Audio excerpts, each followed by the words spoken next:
What is going on? Welcome to Nickel City Chronicles. Today I got a guest from Florida who is a Buffalo native, a Buffalo legend, actually. A little bit, you know what I'm saying? You're pretty well known in the 716, I'd say. I think so. Danza, what is going on, buddy? Life is pretty good. I Nice. knew that I was going to get on here on this podcast with you. I wanted to jump on, so I had to go get a haircut. Nice. This shit looks fresh, bro.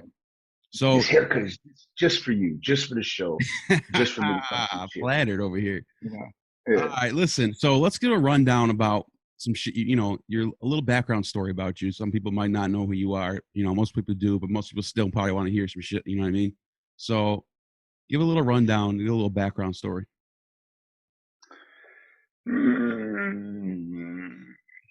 I got to figure like how much I have to say before they come and get me because I'm gonna tell you. I was born and raised in Buffalo, in the east side of Buffalo, Broadway and Coit Street. Pretty much shaped me to be who I was. I started off as Martin Luther King type of guy. So I'm candid and I'm honest about everything. I was almost like racist towards white people as a little kid. I'm Puerto Rican and Dominican, and so like everything I heard every day, I was sitting on a porch or at my boy's house, like, oh man, don't trust the white devils. You know what I mean? Because there was like one white person that was in the neighborhood, one white person at school.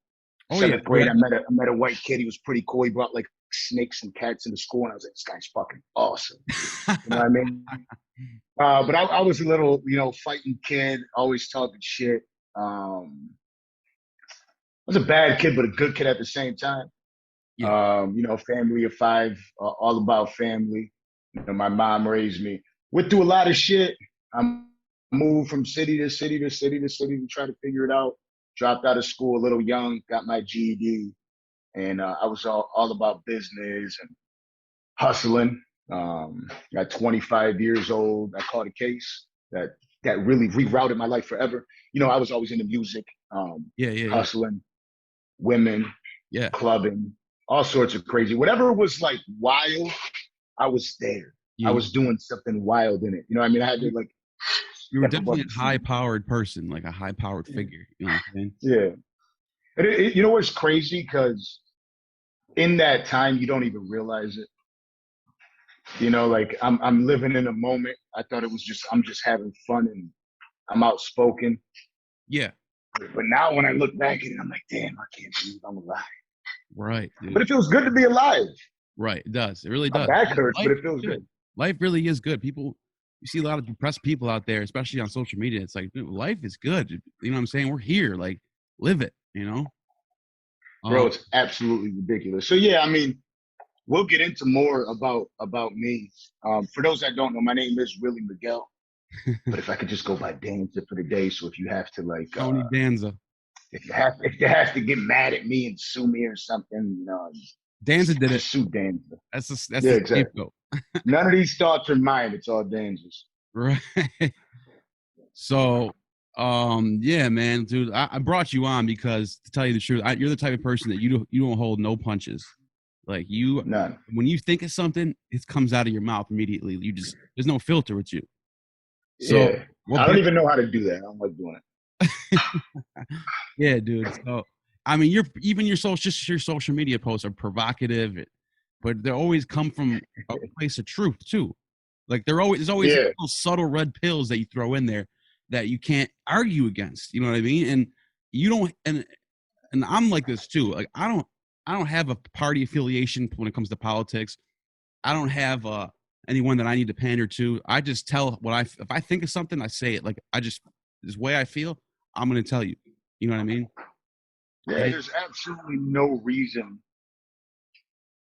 for us to be fake about our lives or our feelings. Like if I felt like something inside of me was disgusting, you know what I mean? Like that thought I was thinking was disgusting or a way I was behaving was disgusting, then I would have to lie. But I feel like I try my very best to be straightforward with everybody.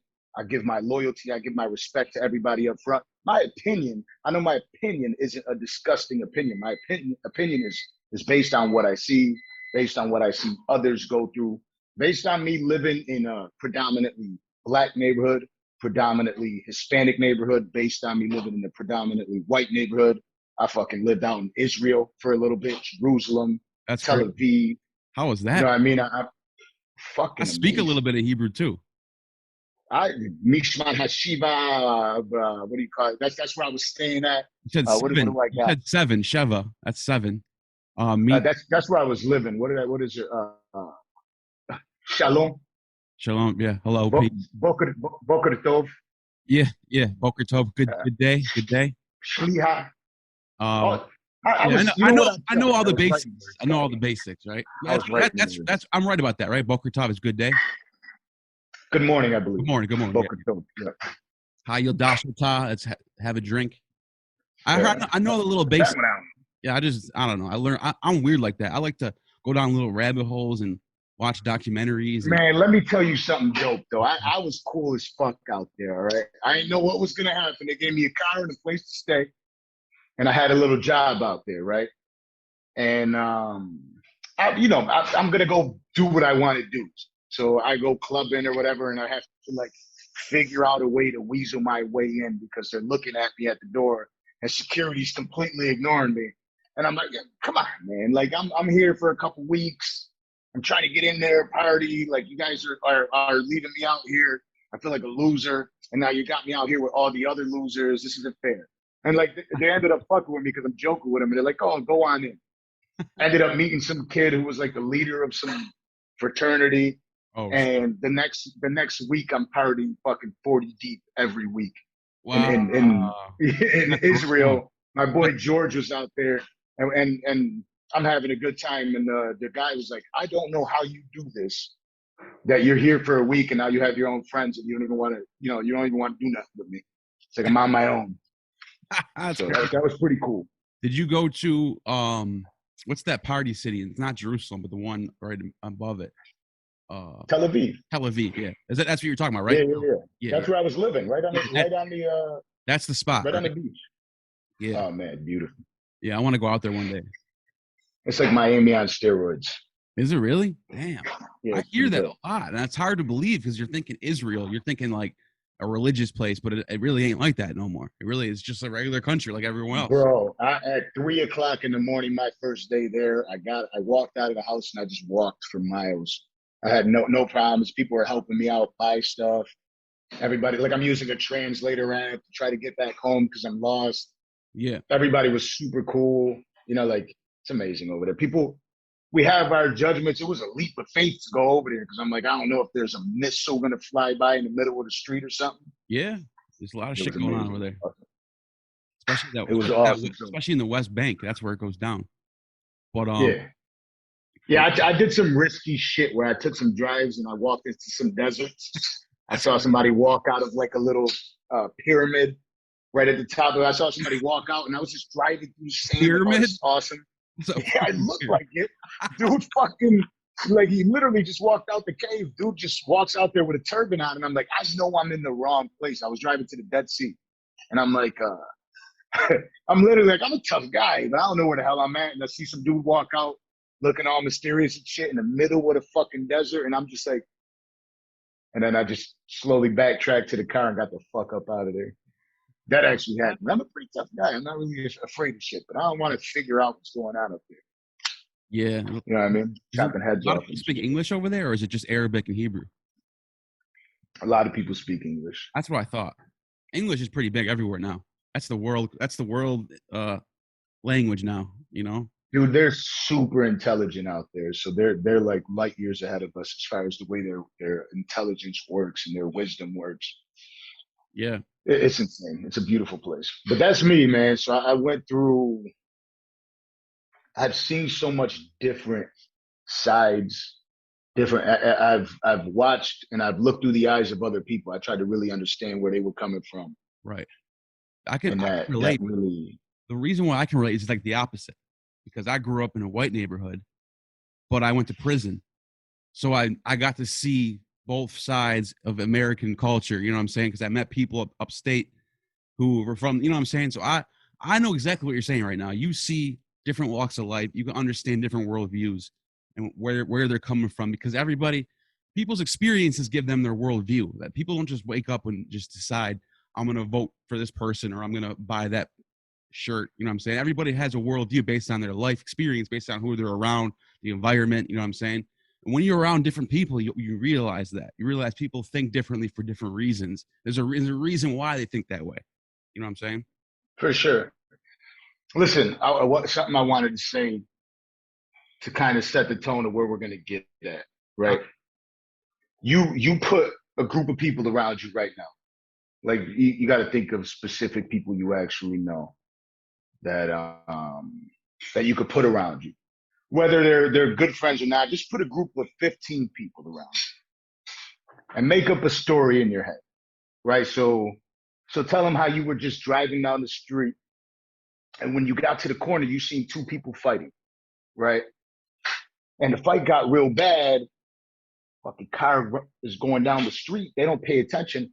Clips one of the guys, hits him, right? And you're telling these 15 people you know this story. Pay attention because it'll come together. I'm listening. So you're telling these 15 people the story of what you saw. Right now, did you just vision? Yeah. What I was telling you? Walking down the street, and I see a big fight, and then it starts to get worse. And I'm trying to go. Yeah. Yeah, you could see it. Yeah, I can see it in my head. So you create an image in their head, right? Right. Out of those 15 people, when you're telling your story, how many of them can you convince that you're telling the truth to? I don't know. It's a good question. Maybe half, maybe. Right. Yeah. You could convince a few. You convince a few, right. Yo, the reality that we live in today was designed by the media. Oh, yeah. They convince so many people of what the truth is. Like, this is the truth. Dude, we go on TV, we turn it on, we see the Weather Channel, right? And it says, like, there's this huge storm in Texas. What if there wasn't? And I'm not saying there isn't. I'm just saying, what if there wasn't? Everybody believes it anyway. You know what Socrates said? Question everything.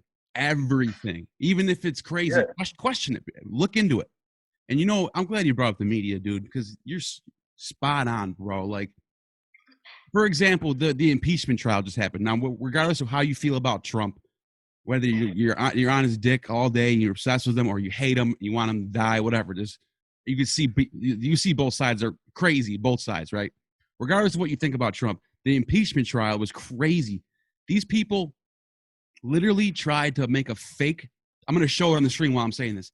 The impeachment manager, Mr. Cicilline, correctly and accurately quoted a newspaper account, which the distinguished senator has taken objection to. So we're happy to withdraw it. It's not true, and it's not on the grounds that it is not true, and we are going to repeated it too. Okay, we're going to withdraw it this evening, and without any prejudice to the ability to resubmit it, if possible, and then we can debate it if we need it. But this is much ado about nothing because it's not critical in any way to our case. You're not the one being cited as a witness, sir. Down here in Washington, D.C. There's nothing fun about it. And in Philadelphia, where I come from, when you get caught doctoring the evidence, your case is over. And that's what happened. They got caught doctoring the evidence, and this case should be over. They try to make a fake Twitter post, and they use these fake blue check marks, and the date, they even forgot to put the real date on there. They put 2020. It was 2021. So they got caught. They lost the trial. He gets acquitted. And people barely even know about this shit. Like, they just swept that right under the rug. Can you imagine if that was on the other side? If it was like Trump's defense team tried making a fake Twitter post to use it as his defense, and they got caught? Can you imagine how that would be chaos? But people, it depends on what the media wants your reality to be, because they're not going to push that. Right. Like Fox News is in a situation right now where they could get in trouble, and they know, like, damn, Trump's out of this. We got to kind of pander to the Democratic side to get some people to fuck with us again. Right. Right. That's what's happening right now. CNN does not give a fuck. They want you to believe their side of the story, and that's it. They hate Trump. Like, they really hate this guy. They hate him. I mean, these people would pay to off this motherfucker. That's really how I feel about it. That's a fact. And they're the ones that are giving us the information. Google's the one that's giving us the information. One thing that I could say, look, as you know, I do not give a fuck about any one of them. But I like Trump because he talks a lot of shit. So that's my guy. You're a business. And he's good. Yeah, and he's good for business. Yeah, exactly. If you're an economics major or a business major, or you own a business or you're in the stock market, Trump is the guy to look up to. You know what I'm saying? Yeah, exactly. Regardless of what you think, he's the man, bro. Like he did it. Like he did it better than anyone else have ever done it in American history. That's a fact. And now tell me this, like, so obviously they push their nonsense narratives across, and most people really don't know shit about shit. Again, these are the half of the people that you convinced that your story was real. And you didn't have to verify shit. Now you got the media that these people grew up thinking everything they said was the truth. Right. They hear it once and that's it. Before 2016, I don't know one person that was talking about Donald Trump being racist. None. I literally don't know one. And they could go back. And so what happens is that, like, well, back then in the Central Park Five, these guys, he said that he wanted them to be hung for what they did. It's almost like if Donald Trump was a detective. They asked the man, did you hear about the rape that happened with these 5 kids raped this woman in the park, right? If somebody walked up to me right now and said, Miguel, Danza, wait. But they said, Miguel, there's, did you hear about that lady that got raped at the park down on the street from me? I'd be like, what? Nah, hell no, I ain't hear about that. What's up? They'd be like, man, there was these 5 kids that raped her. And do you know, what do you think they should do? You know, there's a reporter with a camera right there and the microphone. They point they point the microphone at me and they go, what do you think should be done? I'd be like, they should kill the little motherfuckers. Right. That's your first reaction. That's just a normal. You know what I mean? Like, and it's a normal reaction. But since they were trying to push a narrative and they said he's racist, he said he wanted them to kill him. They're like, oh, he said that. Oh my God. Right. And so immediately they're pushing the narrative. So the media's feeding it to you. Yeah. And now there's one thing that people are sticking to. And they're like, well, what about his dad? You know what I mean? Oh, what about when he had that issue where he got sued at his place for not allowing Mexicans to work or whatever the hell the case was, or denying residency to minorities? And I'm like, didn't his dad run that place? Right. Yeah, but it doesn't matter anymore because they're pushing the narrative. But meanwhile, I actually heard Joe Biden say, I don't want my kids growing up in a biracial jungle. And you tell people that, and they're like, "Oh, come on, stop bringing that up. Stop." What? Yeah, that's old. You know what I mean? Like, okay, so what is it? So all I'm saying is, I don't give a fuck about any one of them, right? I'm real enough to myself to say, hey, 74-year-old white man, 77-year-old white man, I wouldn't doubt it if they both had racism in it. Again, it does not mean because we created them that we somehow forgive them or do not take them out of society to protect my family and yours from them. They are beyond the pale, many of those people. Beyond the pale. And it's a sad commentary on society. We have no choice but to take them out of society. Right. It'll be hard to convince me that they didn't. They went through a different time than we did. That's true. You know what I mean? So, okay, let's say that's the case. Then which one of them aren't? How long have we been doing this? So why is it that you're sitting there saying, oh, well, this guy is going to do this for us, but he's already been there. What has he done for you? And so the reality that people have today is not their own. You could think for yourself. I can think for myself. And I could think of a few other people that can. But I could walk up to somebody right now because the way their brain is wired right now is to receive whatever they're hearing from somebody else. And that becomes the truth. Right. So I could say, man, you know, last night I went to Soho and Jennifer Lopez was at Soho. That shit was crazy, man. I got her autograph and I take a piece of paper and before that I wrote Jennifer Lopez out. You know what I mean? She signed this paper. And that person of those 15 people, half of them, yo, Miguel saw Jennifer Lopez in Soho last night. Ooh, he even got her autograph. She was crazy. Yeah, and now this rumor spreads. And what is it? It's the next Buffalo Bills rumor, right? oh, shit, Michael Vick's in town. I think he's going to sign. And everybody's like, yeah, I saw him at the airport. Well, shit, I saw him at fucking Olympic. You know, and everybody starts carrying on this fucking story, and they all believe it. People aren't thinking for themselves. It's like nobody's going to say, man, you ain't see it. You know what I mean? Like, you didn't hear that. So now they're hearing it directly from the source that they truly believe, which is mainstream media. Right. And then so now if they say the same thing over and over and over again, it just starts to become true. Even if it's not exactly true. That's how and the craziest part is, as you have, because I have conversations with both sides, right? I'm really in the middle. Me too. But whatever side I disagree with, they think I'm pro the other side. Right. Right.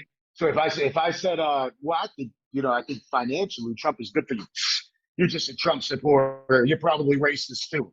Right. You know what I mean? Or if I say, well, I like Biden's, I don't like any Biden policies. So let's figure this out.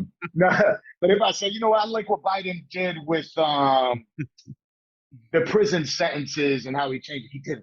But, you know, I say that and they're like, oh, well, you like Biden, you know, get out of here. Like I told people, I said, look, we're just going to have to accept that Joe Biden is now the president. Right. This kid sends me a message because I posted it on Facebook. Now, I'm a vocal Trump supporter, right? Like, it's not necessarily that I support him, but I believe in certain things that he does, and I defend him against bullshit a lot. And I've said a lot of shit that's pro-Trump on my page. Right. Kid sends me a DM saying, you think we should accept that Joe Biden is the president? It's not over yet. And I was like, well, I mean, actually it is. He's like, no, it isn't.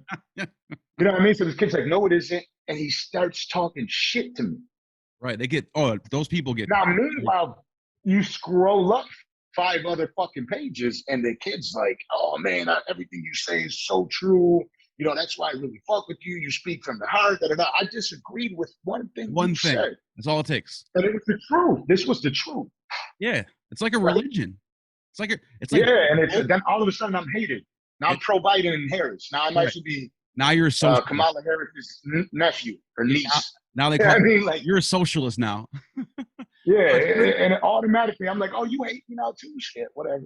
At least I'm acknowledging the truth. I think that all of us should try it. If you see it with your own eyes, it's probably true. Yep.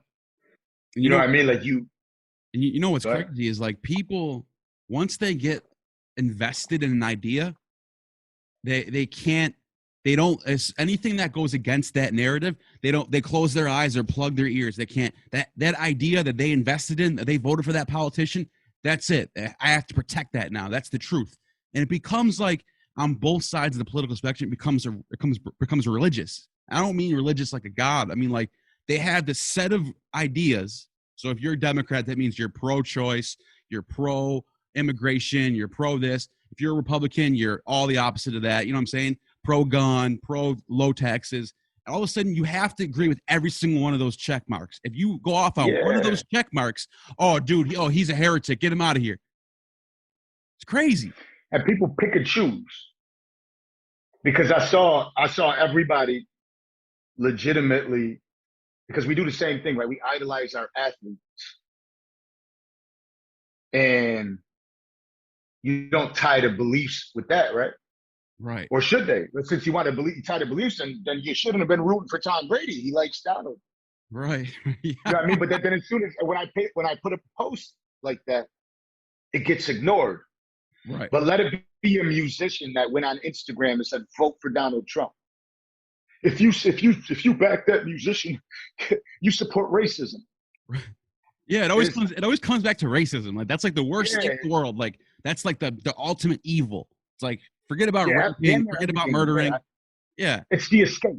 It is. It really is the escape. It's like if you're losing an argument, right? Like if there's 2 people going at it with each other right now, and they feel like they're losing the argument, like what has Trump done to negatively impact you? And they're like, well, he's racist. You know what I mean? But That's it. They'll come up with something like, first thing they say. He mishandled the coronavirus. It's like, well, I mean, the coronavirus was already here. China lied about it. Yeah. Well, because he's racist, and you're probably racist too. And then that scares, I'll be honest, you could call a spade a spade. white people are being bullied right now. Yeah. If all they have to do is say, I voted for Donald Trump, and they're being bullied, They'll they get can't fired. get a job. Yeah, Yeah, it is insane. Yeah. And so you're really saying that if you pick a side of things, like people have to understand, like, yo, there are things that people do with their everyday real lives, things that they believe in. I have a small business. In my small business, I truly believe in Donald Trump's policies towards my small business. I don't care about either one of them. That's But that's what it's going to benefit me if I go that route. So I don't care what he does with his personal life. Right, and that's what I'm saying. It's completely logical for you to want to vote for your interest. Being a small business owner, I want to vote for the person that's low regulation, low taxes. I'm voting Republican, and everyone's like, "Oh, you're racist." It's like, no, we're not. We don't. Who cares about the person? We're looking at I'm looking at policy. I'm looking at how my life has changed if this person gets in office.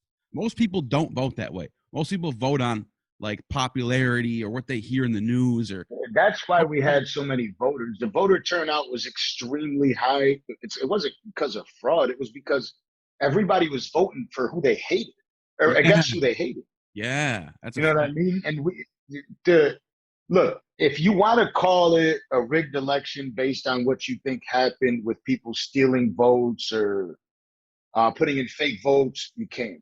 Yeah. I call it a rigged election for a different reason. Right. I call it a rigged election because never in the history of our country have we seen every media outlet endorse somebody and openly spew hatred against another. I mean, there was all these night shows that they have going on. What is it, Saturday Night Live? Yep, all the media, everything. Night talk shows. Hollywood. I mean, every day it was like, oh, Donald Trump this, Donald Trump that. And they forced more people to like Trump. Like, you're bullying this guy.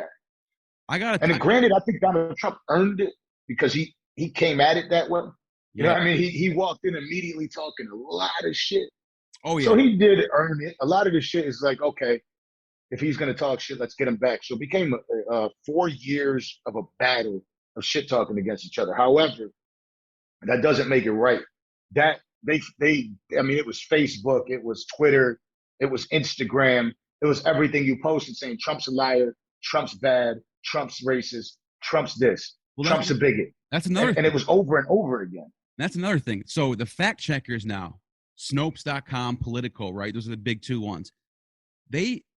I'm telling you right now, historians are going to look back at those two companies as the biggest propaganda, most successful propaganda move of all time, because these people know how to make these mental gymnastics articles, right? Well, they'll say something is mostly false or mostly true. Yeah. That's how they get it to hide around the truths that they don't like.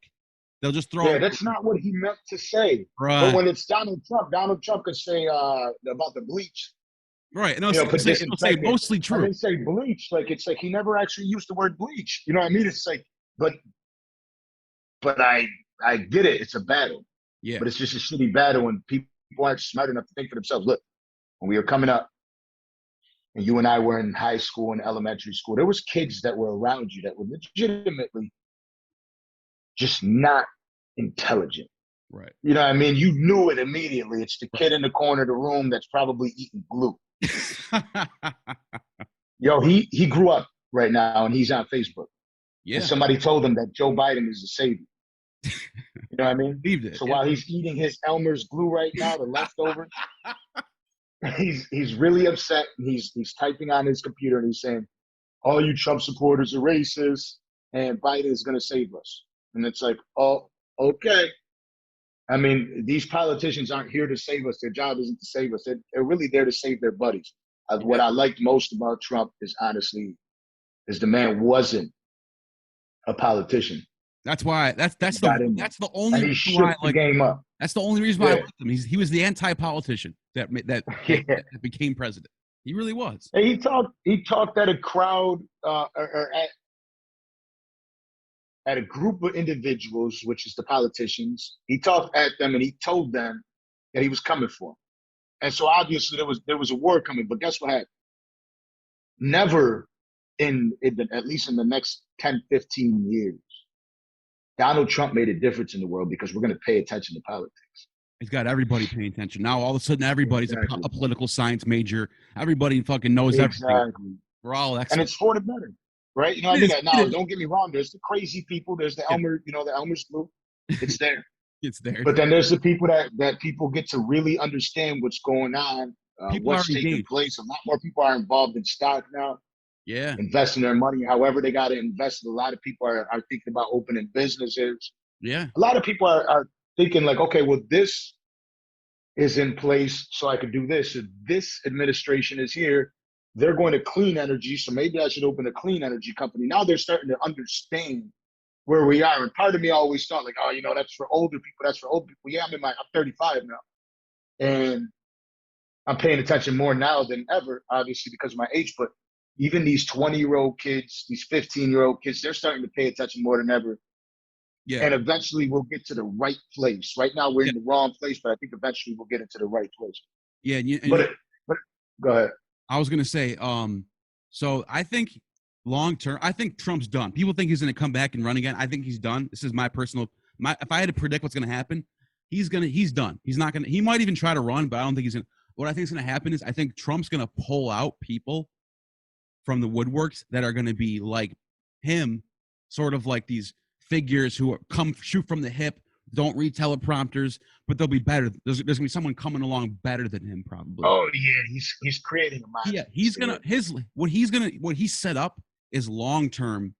He's gonna change He changed politics forever. Now all of a sudden everybody's engaged. This show, I have people on that are completely farthest left you can go, and I'll sit down and talk to them, kick it, have a conversation, and that's cool. If people start doing that more, then we'll start to see things get better because maybe people understand each other more. But at the end of the day, it's polarized. Like, people are still going to hate each other regardless. That's always going to be like that. By the way, you know what I believe I saw, you had Talia on. Yeah. I think her and AOC should battle one day. Dude, there you go. That's fucking cool.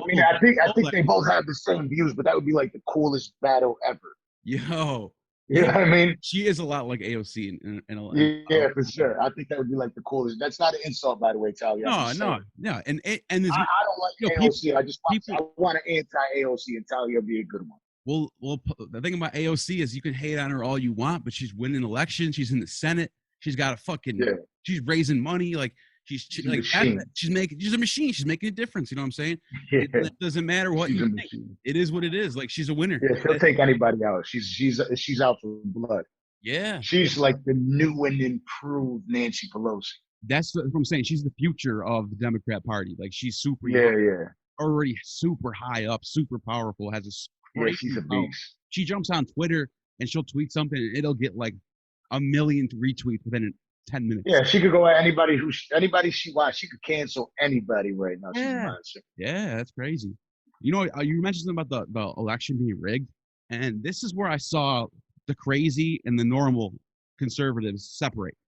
Because, like, okay, for example, there was some crazy shit that happened in the election. Like, for example, in Atlanta, Georgia, there was somebody pulling out ballots when everybody was gone, counting them. Yeah, I saw that, yeah. There was all types of crazy, weird shit, right? But at the end of the day, if you had to follow Trump's logic in the whole election being completely rigged and nobody got caught, and it was just a smooth transition. And then even the judges that he appointed, the 3 judges that he appointed, even they were in on it, and Mike Pence was in on it. It's like, at the end of the day, it's like, dude, that's crazy. You got to let that go. Yeah, it's far-fetched, yeah. And even if and I was somebody that believed that the Dominion voting systems could have been rigged and stuff like that, and they show how they can manipulate it. But at the end of the day, I was okay with accepting the loss. Like, I bet my boy $500. You know what I mean? And that they would find something and it would be overturned. Not overturned. I said they would just find something sufficient enough to overturn Georgia at least and make a significant impact. And there wasn't, and I had to pay up. Yeah, and to add to that is, like, I was always open to hear what his lawyers were saying, like Nancy Powell and Giuliani. I was listening to everything they were saying. I'm like, okay, you're saying this election was rigged. Sidney Powell. Let's play this out. I wasn't denying the whole thing. I wanted to hear why it was rigged, and there was some real stuff there. There was some real actual issues with the election. But at the end of the day, to say it, like they couldn't. It was like a piece here, a piece there, a piece there, and there was no ties to each other. It was just a bunch of loosely based events that happened, and they couldn't tie it together. So at the end of the day, it is what it is. Even if they did rig it, they got away with it, and you let them do it. You were the president. Like you had those, and those states that were red that flipped blue, you should have had things in set in place. So at the end of the day, you have to put the blame on Trump. You know what I'm saying? Like Yeah. You can't. It is what it is. And today we sit at what? What's today's date? 17th? February 17th, Yeah. 2021, and our president is Joseph Biden. Yeah. Creepy guy. That's a fact. And you know what? There's nothing you can do about it. And then and Kamala Harris is our vice president. Yeah, and the world's gonna keep spinning, and there's nothing like no. Yeah, and I'll be okay. I'm okay. Yeah, I don't give a shit. Like, yeah, you got to find your win. You know what I mean? There's loopholes around everything, and ways for you to win, and there's advantages with every administration that comes in. You got to find your belt. Yeah. And I'm somebody that's always found a way to win. So it doesn't matter what year. As I've been progressing through life, I found more and more ways to win. So when I started seeing that, we're going towards a Biden administration, I got in contact with a lot of people that lean that way, and we had conversations of what are the benefits? Why do you lean, towards these Democrats, and what is your opinion? What's your views? Where do you think you could benefit? I learned, and I'm making more money. I mean, like, you got to figure out a way. You got to adapt, man. Like, the world's going to change regardless of what you think. Like, you got to adapt to the world. The world's not going to adapt to you. You know what I mean? Yeah, for sure. But anyways, fuck politics and fuck them both. Fuck them all, right? Because I really don't care. If somebody got into an argument with me, right, and they're like, and it's just because I'm a piece of shit. Whatever they want to talk, whatever, cool. Yeah. But if somebody was like, you know what? Oh, it's because you're bullshit supporting Trump. I'll bullshit my way into being the biggest Trump supporter ever just to piss him off, because their first statement annoyed me. And I'm like, you piece of shit, little annoying bastard. Yeah. So now I'm going to make you hate me until you block me. And if you don't block me, I'm going to hate you enough to block you. But eventually you're going to not want to talk to me again. So be prepared for that, because I actually don't care. And if they get mad that I said something pro-Trump or pro-Biden and they get, oh, you're Biden supporter, then I'm going to piss them off. And so they leave me alone on the other side. I don't care. I actually do not care. Right. You know what I mean? I like what the fuck I want to like. I believe in what the fuck I want to believe in. Everything else is pointless. So fuck politics. Another thing I wanted to talk about. I got a little list of shit that I wanted to talk about. Bring it up, dude. Right. And this kind of ties into it. We live in a sensitive ass world. Oh, let's get into that. It's super sensitive. Listen. It might be controversial for some, but understand I come from the heart, and I'm trying to be realistic with people. And everything I talk about is controversial, and it's because not enough people talk about it, but it needs to be spoken about. You remember Danny Almonte? Yeah. Okay, Danny Almonte was a pitcher for the Dominican Republic in the Little League World Series. Yeah, no, I know. I remember now exactly. Yep. Yep, and there was a scandal because this kid was like 16 and he was playing against 13-year-olds. They lied about his age. Tremendous year. He was striking everybody out, right? Fucking kid's fantastic. But then what happens? This kid, eventually, once they found out, they're like, oh my God. This family is so terrible. They allowed a 16-year-old kid to play a group of 13-year-olds, struck them out, fucked their ego, bullied them.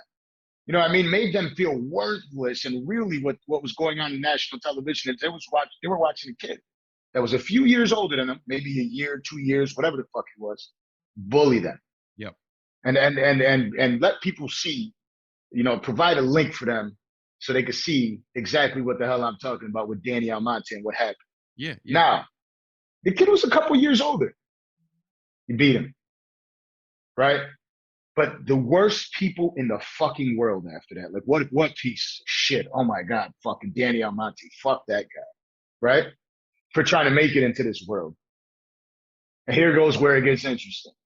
That kid, his career, his life was ruined based on him being a couple years older. Bullying these little kids around. But now we're in 2021 and we're allowing grown-ass motherfucking men wrestle women. Yep. This is an issue. And it's a big fucking problem. This is an issue. It's a big fucking problem. Listen, you have if a man right now decided that he's going to race against women, and we wanted to be men, and we acted like men, and we had a beard, and we fart, and we fucking talk shit, and we're smoking a cigar, and he wanted to go race against women, and he won. Oh man, he's getting torched. Right. By women, right? Torched. There's no chance. If a guy slaps a woman right now, and people put it on national television, you're done. Torched. Done. But you're gonna allow a male go against a woman in a UFC ring. Right. You're gonna allow a male to wrestle a woman in a wrestling match, all because they identify as female. Bullshit. If anything, you gotta create a new league. But you cannot allow that to happen. And again, I'm not saying this to spew hatred. I'm saying what's fair is fair. If a man is not allowed to slap a woman, if a man is not allowed to race in a woman's sport, biological male should not be able to compete in female sports. I think it's bullshit. I think women historically have just gotten their rights the same way as black people have. Yeah. African Americans. Yep. You know what I mean? Like, it's almost like you're immediately stripping that away. Like you're shitting right in their face. Fuck you. Our men are even gonna get inside your sports. So I think that's insane. So this is what I think about that. So this is a real issue right now, because you got this whole, like you said, people are sensitive. They don't want to offend anybody, right? But the science is the science. No, and there's nothing you can do. You can't argue against the science. When a man transitions to a woman, they still have the same what's it called? The same genetic makeup, same genetic makeup. Chromosomes. There we go. They still had the same XY chromosome setup. So they still have this. They have a muscle tissue that in certain places that gives them an advantage, and that no matter how many hormones or what you do, the surgery, whatever you want to do to this person. It can be it can look exactly like a woman. And I'll call you, if you want to be called a woman, I'll call you a woman too. I have no problem with that. I'm all for it. Be who you want to be. I'm a libertarian. I think everybody should live their life in however they want to live it. But when it comes to sports, though, those the genetic makeup, like muscle tissue and certain testosterone build, those are staying no matter what. No matter what you do, you're always going to have that little bit of an advantage. So my opinion on this, now Joe Rogan is debated Nick, I can't remember his last name, or Adam Ruins Everything, that dude. They talked about this in length, and I think Joe just tore him up in this. I don't think he had any answer for what Joe was. Joe knew what he was talking about. Everything I just said basically, but it should be like this. In boxing, a heavyweight fights a heavyweight. They don't fight lightweights, right? So there should be a system where they keep it matched up. Like, I'm not saying trans people shouldn't be able to participate in sports, but what I'm saying is they need some sort of. You got to make it even. Yeah, they got to make some sort of even playing field so that because that's not fair to a girl. Like in high school, she wants to run track. Her dream is to break the record. She gets on the track, and then she breaks the record, but she's playing against someone else who breaks her record at the same time. And that was it just happened to be someone who transitioned to a woman 6 months ago. It's not fair. Not fucking fair. Yeah, it is not fair. And I would hope, and it's tough because you can get canceled, but I would hope that women would be able to stand up for themselves and say, hey, this is not allowed. A lot of them are. I understand that you're trying to say that everybody should be accepted. We're not saying they shouldn't be accepted whatsoever. This isn't any hatred towards them. It's just what's fair is fair. You're letting them compete in female sports and get victories. Meanwhile, that other person's sitting there like they didn't get to have their moment because a man beat them up. Right. That's not right. Yeah, and there's no way for anybody to convince me that is right. But you tell 15 of your friends a story, right? And half of them believe it.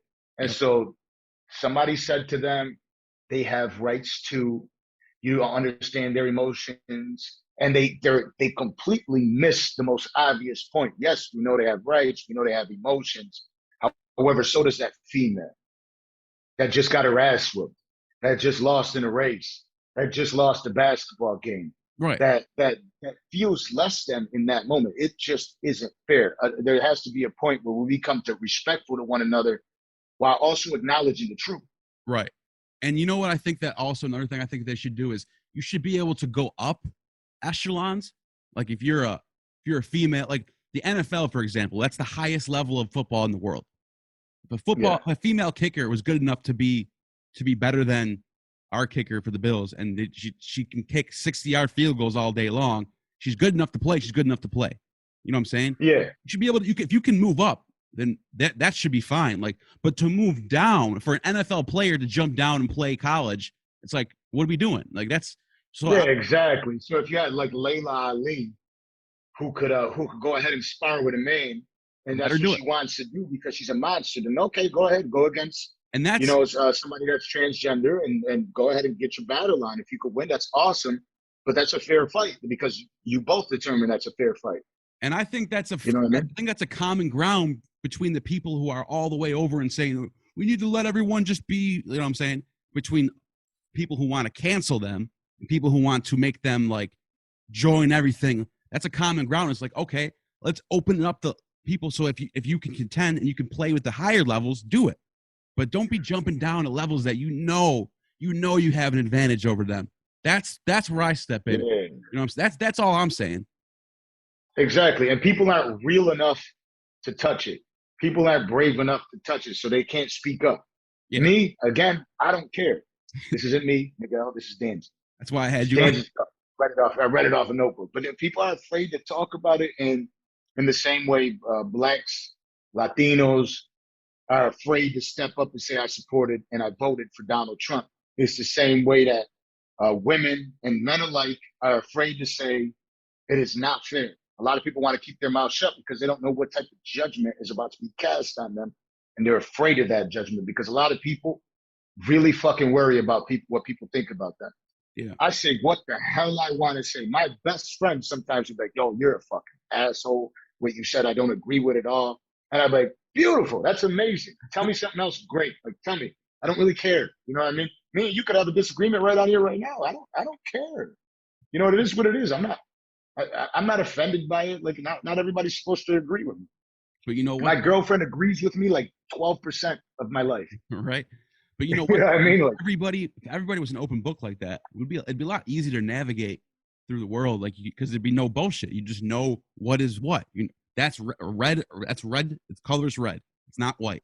Like this is. Too many people are afraid. Yeah, people are scared like to be. They're really scared. Like, I'll tell you how simple the fear is. You could have somebody that's pretty popular in the city, right? And they feel against something that everybody's for. For instance, let's say somebody in Buffalo really hated Josh Allen, okay? And everybody likes this said person. And they'll be afraid to say it. They'll be afraid to say what their opinion is because they don't want the people in Buffalo to have a different view on them because their popularity is based on that. You know what I mean? Like, I'm always down for Buffalo. I can't go against it because then my boys won't be my boys. The girls that like me won't like me anymore. The places my coolness won't be as cool anymore. My light won't be as bright anymore. Fuck the light. Fuck everybody else's opinion. If you know what happened is you dimmed your own light by not being able to be you because the shit you're talking now isn't real. And so nobody really gives a fuck about you anyways. So everything you were afraid of doing just happened. Right. You know what I mean? Because people aren't really willing to step up. But that's, again, the reality that we're living in isn't ours. Yeah. Everything's filtered and hidden and swept under the rug. And like Google, man. You know how many times I look something up on Google and I know it exists. I've seen it with my own 2 eyes, and all of a sudden I can't find it no more. Yeah, all the time, bro. All the time. I lost count. Literally all the time, especially now. Yeah, it's like the internet is completely censored and filtered out now. It's completely controlled, dude. And it's just a small group of people over on the West Coast, really, that control everything. You know. So let me ask you this: How worried are you about and you can be honest here, like how worried are you about what people are going to think about you based on some of the things you speak about? You know, like because you're in a place right now that most people really won't understand, but your popularity and is on the rise, and you're talking to a different guest how many times a week? Like 3 times. Yeah, you're talking to a different guest, and you're talking to Democratic candidates. Yeah. You're talking to people who support Republican. How worried are you that some people won't want to come on the show, some people won't want to watch, some people will pull back? Like, do you have any worry on that? I do a little bit because I notice when you tell the truth all the time, you lose friends. It doesn't matter who. Like you eventually, if you just keep telling the truth all the time, eventually people stop. They get pissed off. They lose. And I try to tell people, like, if you hear me say something, you know what I'm saying, in a podcast or post something, just take me with a grain of salt. I'm open. I'm listening to people. I'm here to. I want to have open dialogue with everybody, even people who I completely disagree with. I'll sit down with you and kick it for an hour, and I won't even challenge your ideas. I'll let you talk the whole time, and I'll look for things I can agree with you on, and then that's it. But like, as far as being like nervous or like kind of scared about it, at the end of the day, I don't even do this to impress people. Me and you were talking about this last night.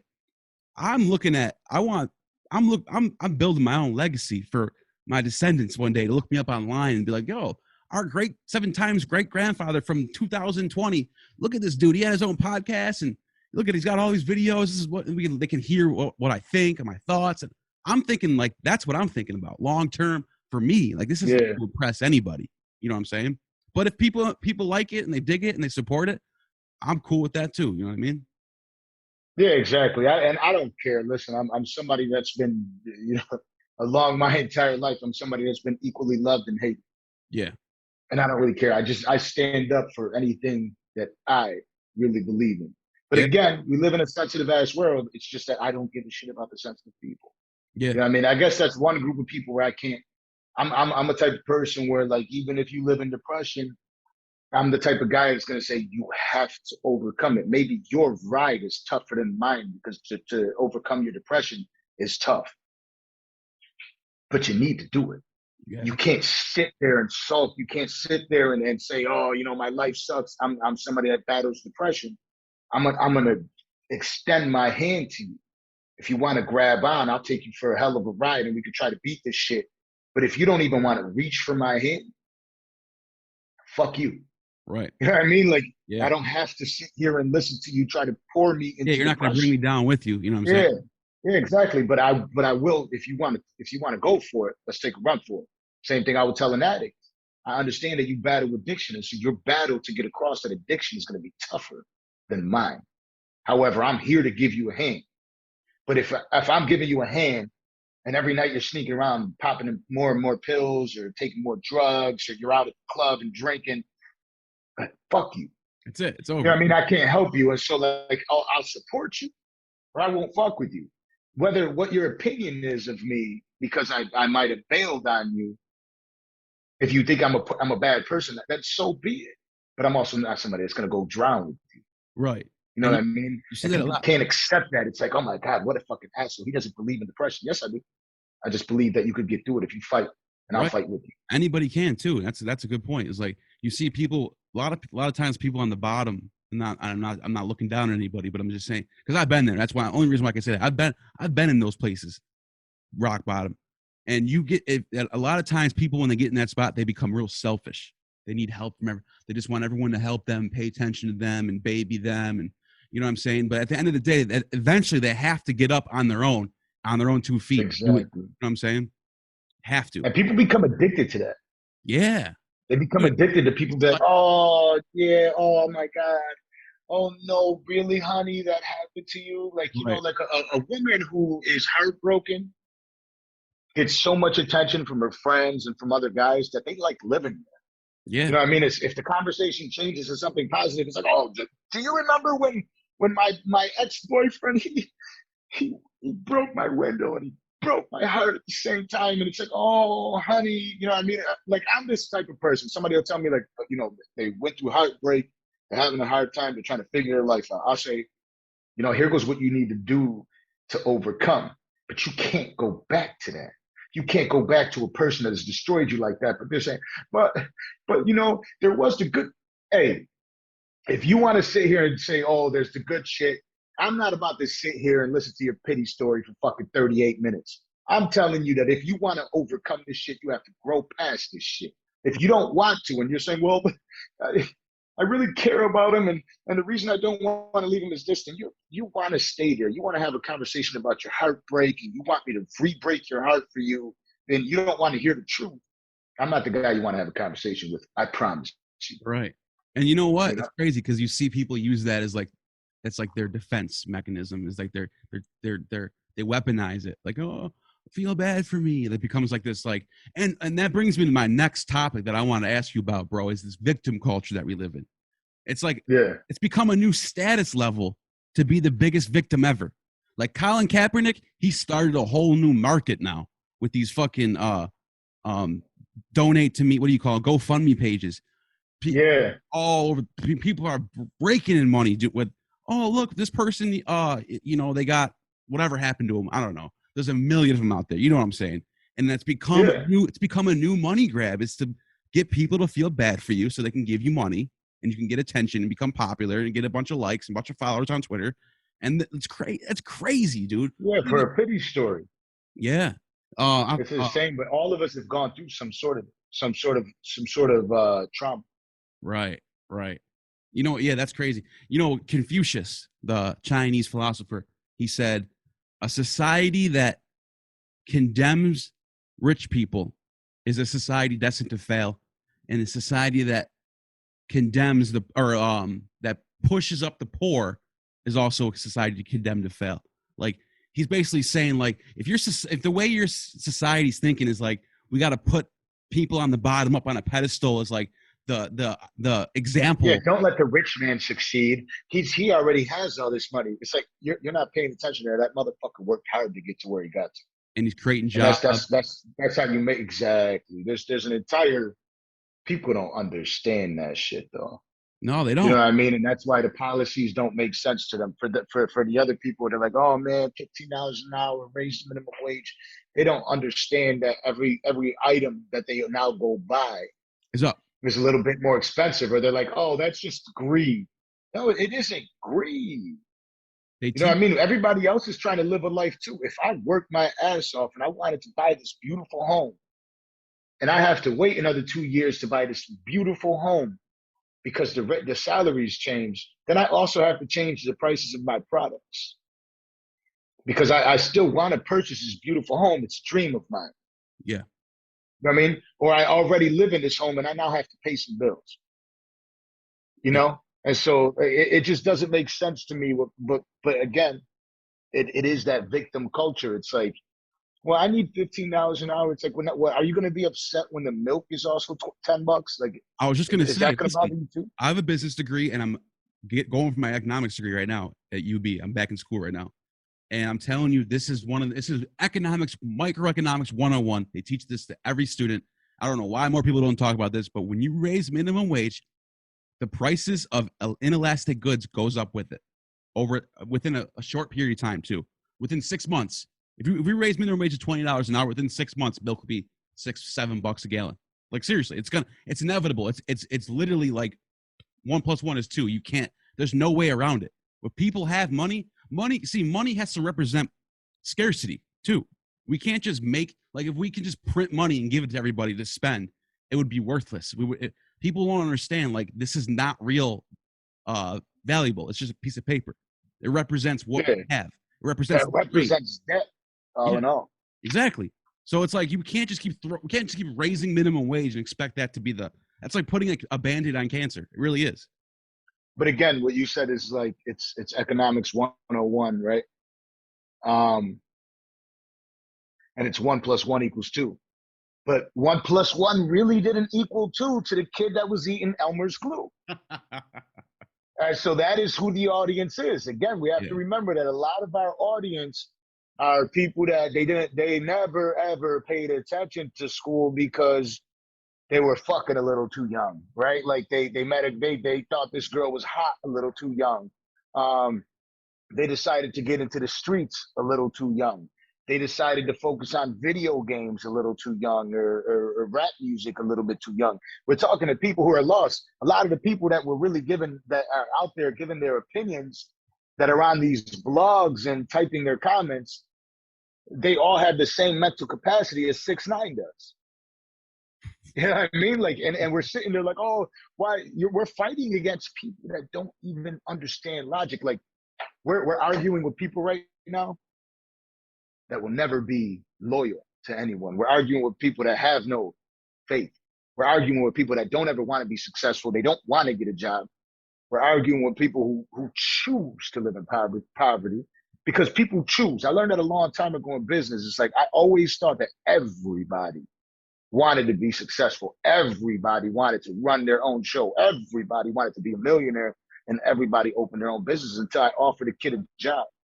And I said, hey, because I knew him. And I was like, hey, man, I can give you like a $6 raise in what you're doing. Just come work for me. And he was like, as long as I got my video game and my bike, and he's talking about a pedal bike, he was like, I'm cool. And I was like, you live, in an apartment with so-and-so. That apartment is shit. Like, I know you want to get out of that. Like, nah, I like it there. Some people are comfortable. And these are a lot of the people we're talking to. Yeah. They like it where they are. And so, Jesus, like, yo, hopefully the government gives me assistance so I can stay here for another year. They don't want to get out of there. And now their kids are watching that type of environment because they had kids. And the kids are like, well, I want to stay here too, Daddy. I want to stay here too, Mommy. I don't want to leave you. Yeah. You know what I mean? And so some will leave, some will stay. I lived in the hood. I'm grateful that my mom got me out. You see generational welfare going down generation to generation. Yeah, and it's because they think that is the way of life. But again, look, man, it's hard. It's hard because the audience that we're primarily speaking to, because it's really the world. Yeah. They have no idea of what is actually going on. The Democrats are well aware of it. Look, if there was a race going down the street right now and you saw two people racing, right, and there was an obstacle in the way, there's one person racing, right, and there's all these obstacles in their path. Yeah. Across the street from me, my neighbor would watch this guy that's about to race, and I'm sitting on the other side, and we're both about to watch this guy race. And there's all sorts of insane obstacles in the way. And I'm sitting there on my porch, and I'm like, man, this motherfucker makes it. I want to sit down and have a conversation with him. That's how my excitement is. That's how I'm watching this guy about to enter this race. That is my thought. Like, yo, if this guy makes it, I want to sit down and talk to this guy because he's got some pretty interesting obstacles he has to overcome, right? Yeah. On the other side, across the street, Democratic guys, they're going to be like, time out. Why don't one of us go walk up to him and tell him if he wants to stay right there, it's fine. It's too hard. Yep. And we'll help him. You know what I mean? It's the race just isn't fair. Why don't you stay there? All right. Never try it. Never jump. Right. Never take the first step. Stay there. And that is the difference that I believe. And so if people want to say racism, which is worse? Somebody saying, I see the obstacles in your path, but if you overcome, come fuck with us. Or the one that's on the other side saying, I know there's obstacles in your way. We don't want you to sit in our on our porch or make it this far because then you're going to be close to us. So why don't you stay over there and I'll make sure that we give you assistance, government assistance, by the way. We'll put you in a beautiful home that you only have to pay $200 for. Okay. And we're going to give you money for food. Oh my God. We're going to pay for your schooling, but you have to go to this school. Go to that school. Okay. Don't come to this school. Right. You know what I mean? And that is what I see. And so you got to pick which one you believe in. I'm a go-getter. Right. And so I believe that I don't care if I'm the runner, whether you want me to or not, I'm running. Yeah. So I'm going to try to make it through. And if I got to die for that, then fuck it, I'm going to die for it. Yeah. But you're not about to buy me out or make me sell out and have to fucking beg you. Right. For things in life. I don't want to live off of you. I want to live on my own. So whether or not you accept me, that's totally up to you. But I'm gonna make a run for it. Right. But a lot of people don't want to make a run for it. And there's a lot of people that also don't want to see people make that run as well. And so that is why that community is there. There's a quote that says, if you shoot for the moon, you might not make it to the moon, but just by shooting to the moon, you're going to go super high, and you might not make it that far, but you'll make it higher than if you just shot for the top of a building. You'll be way ahead of that. If you shoot high, you're going to make it somewhere very high. You might not make it to that spot, but the higher you shoot for, the higher you will go. You can only go as far as you're shooting for. And that brings me to what I was thinking about what you were saying about equality, right? That's what we're basically talking about. We're talking about equality of opportunity. I'm all for it. Like, we need to get everybody the same opportunity so they can shoot for the moon in the same starting point, right? 100%. Equality of outcome is when we just give everybody the same amount of money, give them the same apartment, same car, same job, everybody just an average Joe. So we can all be equal and poor, which would suck, or we can not equal, have the same opportunity. Some of us can shoot for the moon, some of us can shoot for whatever, some of us can shoot for heaven if we want. But there should be that freedom to jump as high as you can and not be held down. You know what I'm saying? And I make that distinction between equality of opportunity, where everybody has a shot to make it. I'm all for that. I recognize that somebody in Central Park doesn't have the same opportunity as somebody in Kenmore. I recognize 100%. Yeah. And I'm all for trying to find solutions for those problems. But at the same time, I'm also trying to keep in place the free market where people like you and I can start our own business, and you know what I mean, and start our own empire, and just get it, do as much as you want and be as prosperous as you want to be. That has to be a reality too, you know? And right now, somebody out there might have said, I can't listen to this anymore. Because in their mind, they said, oh, that's racist. Because a lot of people shut off at points like that when it's time they should turn on. Yeah. That's the time when the conversation should be at its most high. Right. You know what I mean? And so I have a conversation with the people a lot of times that, you know what, I'm done. I don't want to have this conversation, because it does. I understand that there's emotion inside of it, because they'll start immediately what they think of as, I don't have the same opportunity as you. And yeah, I'm Puerto Rican and Dominican. I had the felony on my record when I was 25 years old. Yes, you know. You know, I grew up in the east side of Buffalo. Then I moved to the west side of Buffalo. And then I moved to a white suburb. I've dealt with racism. I've been called a spit countless times. I've been treated like shit. I've been treated like shit by police. I was called a nigger by police. That shit that you can't ever unhear. And I know my skin is light. And so I know, even though I've lived in all these neighborhoods, I can't really relate to their pain. I can only speak on my experience. I could speak on what I heard. Right. I would never try to relate to it.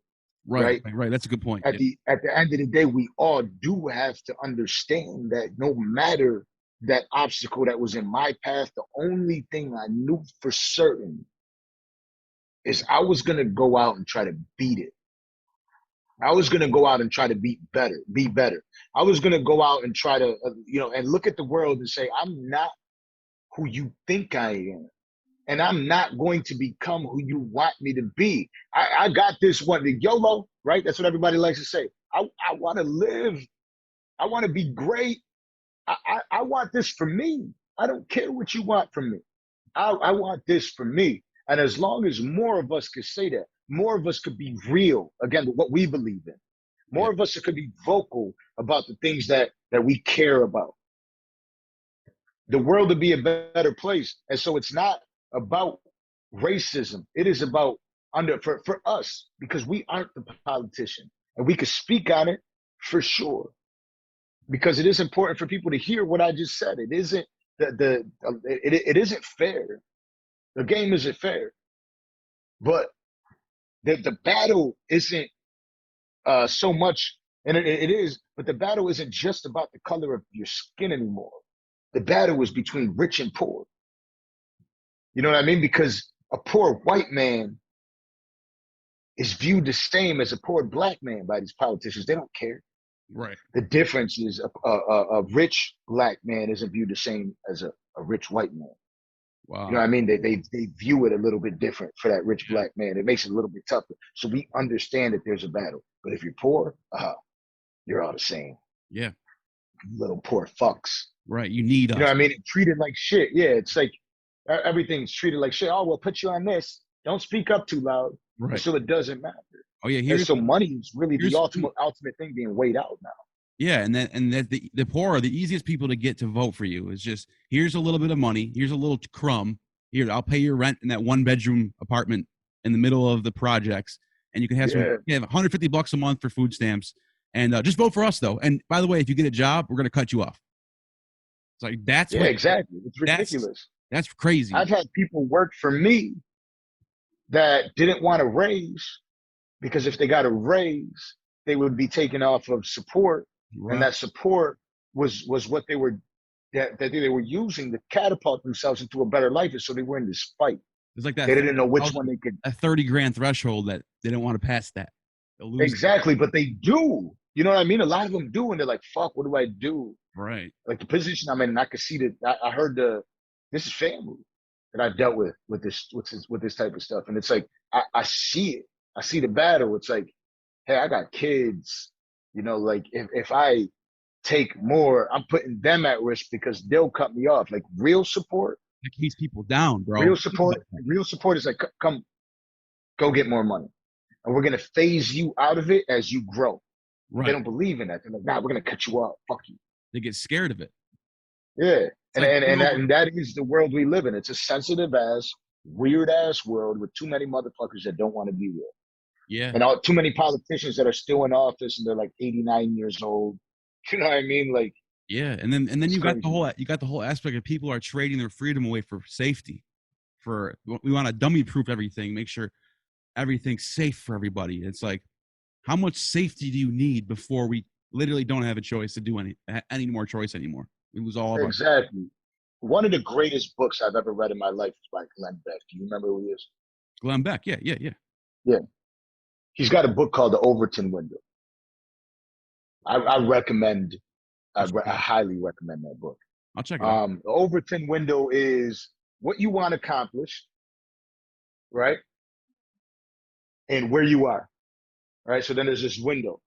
It's like, we don't want people to have guns and knives on airplanes. We don't want them to smoke. We just want them to sit down. But where we are right now, they'll never accept that. Stab somebody on a plane. Okay. Somebody gets stabbed on a plane, they put it on media, and they're like, shit. Let's get that knife out of there. So now you close the goal line a little bit. All right, so let's get plastic knives then, right?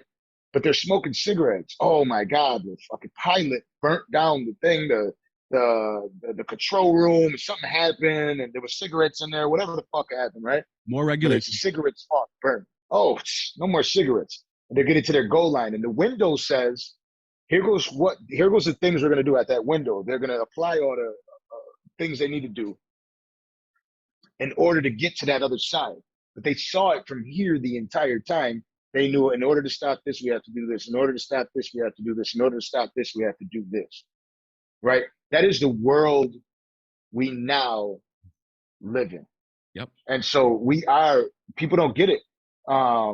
Anthrax, right? Anthrax allowed for cameras to be on every motherfucking corner because they were scared. Like, Buffalo, New York is insane, but so was out here.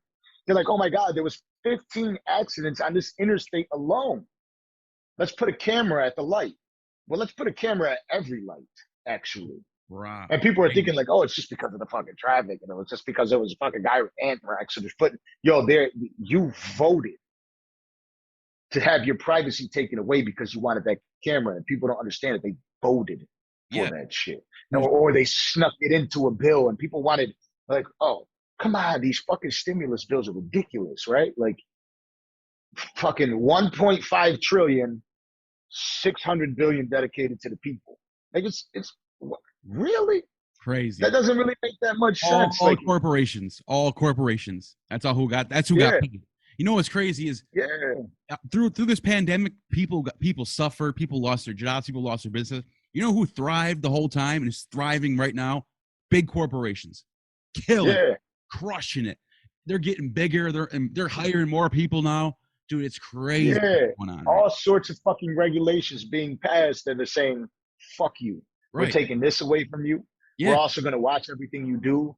Like the shit that they're putting inside of these bills, like there's it's a reason that shit is 5,000 pages, and that's because they don't want you to read through that shit. right. Yeah, no, who's gonna read through the whole Yeah. thing? Nobody. And you know, it's Yeah, crazy. and they make it. They dumb it down because they're like, if you read through the whole thing, oh, you're just being weird. And again, like imagine Trump wrote that fucking bill. Right. You know It what I would- mean? And it it's would- like, it oh, would- there's no way we're signing this. He wrote this. Yeah. But as soon as he said, well, 2,000 in it for you, they're like, Oh wow. like it's like a fucking robot show. 2,000 for me. Where do Yeah. I sign? Where do I sign? Yeah. Oh, who- he's so good. He's what so do I gotta good do? for the people. People don't realize, like, yo, there's always something in there to fuck you. They're smiling you, and It's literally there's two types of racism, right? There's somebody that'll look at you and say it right to your face, and then there's somebody that look at you. Oh, I love you.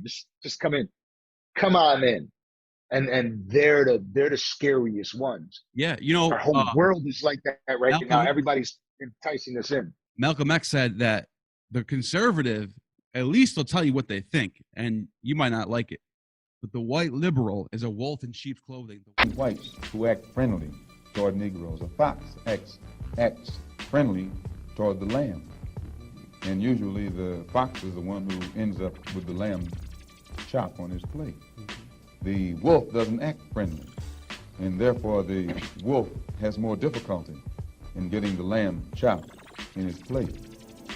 I'd like to point out, though, that... And I say that because it is usually if you study the structure of the Negro community, economically, politically, civically, psychologically, and otherwise, it's controlled by the white liberal, who usually poses as the friend of the Negro, who actually differs from the white conservative in the same way that the fox differs from the wolf. Their appetite is the same. Their motives are the same. It's only their mannerisms and methods that differ. White liberal will tell you that they're going to help you and vote for me. I want to help you, but they're not going to help you. They're just going to exploit you. They don't love the poor. They hate the rich. That's what it is. But leaders like that aren't around anymore. No, yeah, man. You know what I mean? And they shut them down immediately. Shut 'em But those are the ones. Yeah, Malcolm. Those are the ones that like. People I like wish that- I could be that guy. Yeah, You feel me? Because I look at people all the time and I'm like, yo, you're so lost and you're so stuck in thinking that it's all about racism because they told you to think that, or it's all about the poor because they want you to think that, or it's all about whatever the hell it is right. because you're a woman, because they want you to think because you're depressed, or because you're poor, because you're in this community. Well, It's not about that. They're literally telling you how to think. It's literally divide and conquer. Like they got everyone thinking in terms of race, in terms of gender, in terms of little box. They put you in a little box. All right, you stand right there. We got you now. We're controlling everything. We're gonna control And they're all your- bullying everybody. right. And while this is all going on, while we're all arguing about racism and whatever gender, little do we know it's being the biggest transition of wealth in world history from the bottom to the top. It's trickle up economics. That's what's going on right now. Yeah. Yeah, they're killing people. Killing And people. before I leave, I wanted to say this too, like about the sensitive world. Like the greatest jokes are gone, right? Like you watch TV now, and I was watching a bunch of old movies. I'm like, holy shit, they would just never accept that nowadays. Yeah. You know what I mean? Like, and it was funny. Like, if you were to say a group of people that are funniest, who's the funniest group of people? Funniest group of people? Yeah. What do you mean by group though? Who's the funniest group of people? Like, what type of people are the funniest? Comedians. No. Gay people. Oh, yeah, sure. And No. I'm not saying it. I'm No. not saying it as like they're funny, as in the stuff that they do. It's embarrassing type funny. Yo, gay people. Like I got a few gay friends, and they are fucking hilarious. Yeah, hilarious. Yeah, they're out in the open about their hilariousness. They do a bunch of hilarious shit. Like You tend I to was have somebody great that sense was of humor. nervous about hanging out with gay people or having. I was nervous as hell about that shit. I'm out in Miami, Florida. You feel me? Yeah. That's where I'm living at now. There's a ton of gay people out here. Oh yeah. And I had the opportunity to train these two kids at the gym, and I was like, you know, at first, I swear to God, I was kind of nervous. Like, I don't know how to, like, I don't want anything weird to happen, or they try to hit on me, and then I get offended and shit like that. These two kids are cool as hell. Some of the funniest cats I know. Super, super thorough, respectful. I mean, it really changed my view. Like a lot of, like, I see a lot of kids out here, like they're super hilarious, but you can't even like mimic a gay person. You can't say anything. Like, they're funny. A lot of funny situations come from that, but how dare you make a joke? Right. Right? Like, how dare you say that they talk like this, or they walk like this, or they act like this? It's not allowed. We're canceling you. You're not allowed on television. You know what's and Dave Chappelle kind of breaks that barrier. Oh yeah. Dave Chappelle's the man. They allow him to get on it, but it's tough. You know what's crazy is there's only 2 people that ever sold out Madison Square Garden as comedians: Andrew Dice Clay and Eddie Murphy. Now those 2 comics. Now Eddie Murphy's still around, and but his old comedy from the 80s, he would never get away with that. He said never. He said the word faggot. Andrew Dice Clay would never make it today. He would be the most, if he was around today, he would have been shut down immediately, canceled immediately, because he just was. It was just all of the great comedians would be canceled. Yeah, Sam Kinison, because he made a white joke, he made a black joke, he made a joke against a Chinese guy. They're comedians. Like, their job is to find things that they can make fun. Right? And the crazy part about it is those are the jokes that actually bring people together when we can laugh at each other. These stupid little things that aren't even true. You know what I mean? These little it's just funny. It's just all in fun, and it's things that actually happen that are funny. Yeah, you know what I mean? It's just a sad world. It's a sensitive world we live in. But I'm glad like that you're opening up a room right now for people to sit there and be themselves and talk. And hopefully more people really come out of the gate and just say, you know what, I get it.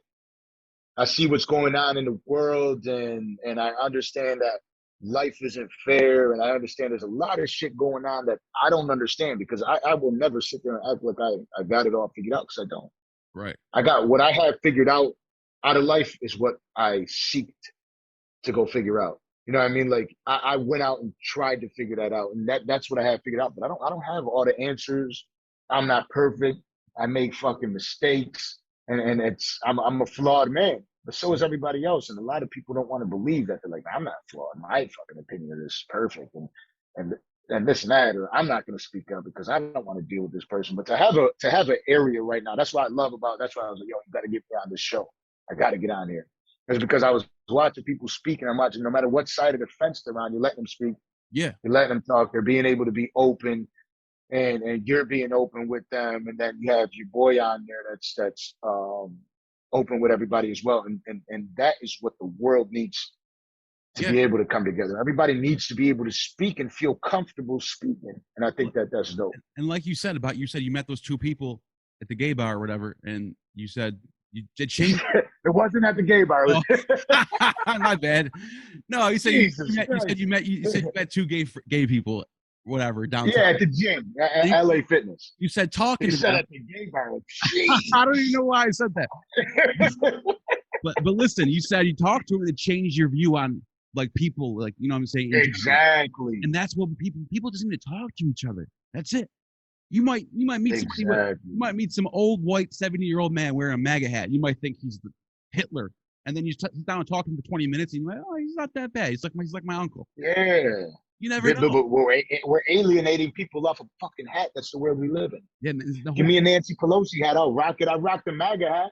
Yeah. And I literally walked. I forgot I had this fucking thing on. I went to my boy's house, who lives in the hood out here in Miami. Miami's hoods, they're pretty crazy, right? I totally didn't even think about it. I'm just wearing this hat and I'm walking around.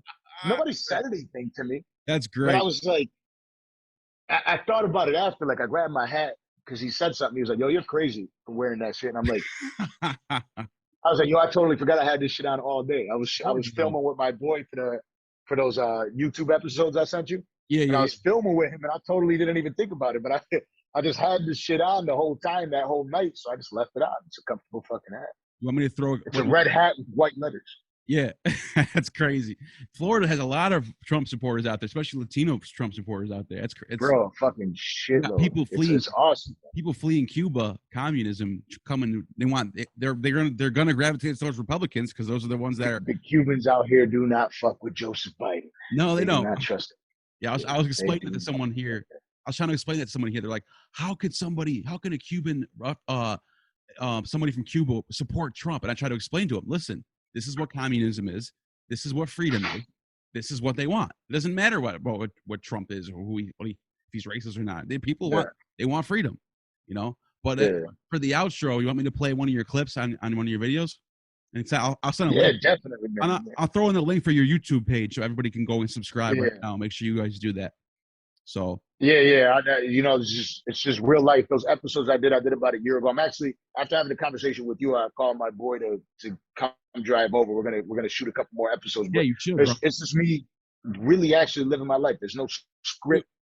I'm like, you know what? Today we're gonna go to the beach. We're gonna get a workout in. After the workout, yo, you want to slide through? We're gonna have a conversation. Yeah. I'm gonna go have some fun.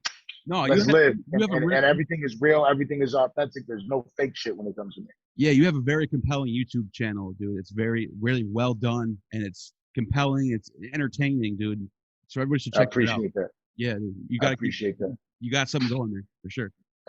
Brother. Well, I appreciate you for having me, and I appreciate and I really fucking love what you're doing here, especially because you're from the hometown team. So I'm a fan forever. I'll be watching, and I hope people get the message that we try to deliver in this fucking show right here. All right, and when you're in Buffalo, make sure you stop over here. We'll do an in-studio episode too. All right. Oh yeah, for sure. We just got to get people that'll add to the controversy. All right, man. It's been real. All right, brother. All right, I'll talk to you. Yes, sir. So today's workout, we're gonna have Joha. She didn't want to take it over, so she just hit me up with some free.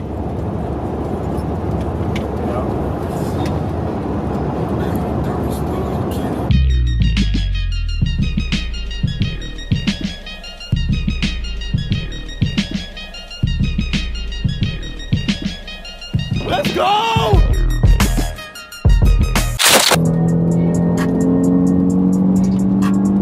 So eventually it's going to turn into if we get there.